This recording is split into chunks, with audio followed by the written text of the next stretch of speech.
जैसे कि उम्मीद थी, जर्मनी के शहर म्यूनिख से जैसे ही प्रज्वल रेवन्ना बेंगलुरु पहुंचा शुक्रवार तड़के फौरन वो एसआईटी के हत्थे चढ़ गया।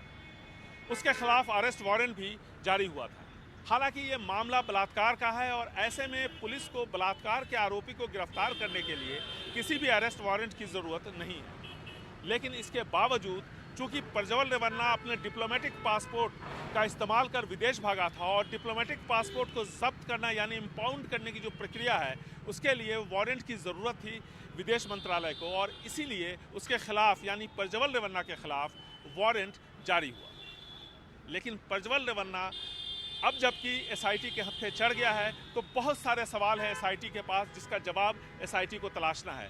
तकरीबन 50 के आसपास महिलाओं के ऑडियो वीडियो क्लिप्स, साथ ही साथ कई सारी अश्लील तस्वीरें उन 8000 पेन ड्राइव्स में हैं जो हासन की गलियों में, नुक्कड़ों पे, चौक चौराहों और बसों में मिली थी। बताया जा रहा है कि यह सब प्रज्वल रेवन्ना की है और इन सब की रिकॉर्डिंग प्रज्वल रेवन्ना ने की है।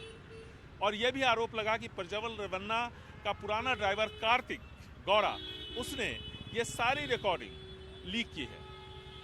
ये एक अलग पहलू है, लेकिन सबसे पहले बात प्रज्वल रेवन्ना की, जो तकरीबन 1 महीने के बाद एसआईटी के हत्थे चढ़ा है। 28 अप्रैल को पहला मामला दर्ज हुआ था, उसके बाद 2 और मामले दर्ज हुए और जैसा कि मैंने बताया सभी बलात्कार, बार बार बलात्कार करना, ब्लैकमेल करना, गन पॉइंट पे बलात्कार करना, ऐसे मामले हैं। और ऐसे में प्रज्वल रेवन्ना से पूछताछ करने के साथ साथ बहुत सारी जानकारियां एसआईटी को इकट्ठी करनी है और प्रज्वल रेवन्ना से जितनी सख्ती से पूछताछ होगी, जो तथ्य सामने आएंगे, उससे हो सकता है कि जो पीड़ित महिलाएं हैं जो सामने नहीं आ रही हैं उनका भरोसा बढ़े इस व्यवस्था में और वो ज़्यादा से ज़्यादा संख्या में सामने आए, क्योंकि अब तक सिर्फ 3 पीड़ित महिलाएं सामने आई हैं जिनका बयान सीआरपीसी की धारा 164 के तहत मजिस्ट्रेट के सामने रिकॉर्ड किया गया है और ये अदालत में साक्ष्य के तौर पर इसको पेश किया जाता है।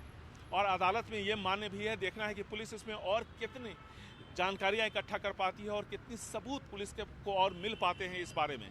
साथ ही साथ क्रॉस एग्जामिनेशन भी होना है, यानी आरोपी प्रज्वल रेवन्ना जो कि बलात्कार का आरोपी है, जो पीड़ित महिला है, दोनों को आमने सामने बैठाल करके उसका क्रॉस एग्जामिनेशन होना है। साथ ही साथ जो ऑडियो वीडियो क्लिप्स जो सामने आए हैं उनमें से कुछ क्लिप्स जो बताया जा रहा है उसके मुताबिक, जानकारी के मुताबिक, उसमें वो बलात्कार से जुड़ी हुई वो ऑडियो वीडियो क्लिप्स हैं, यानी वहाँ ज़ोर ज़बरदस्ती की गई है। और ऐसे में प्रज्वल रेवन्ना से इन क्लिप्स के बारे में भी जानकारी एसआईटी को इकट्ठी करनी है। तो कुल मिलाकर के एसआईटी के सामने बड़ी चुनौती है।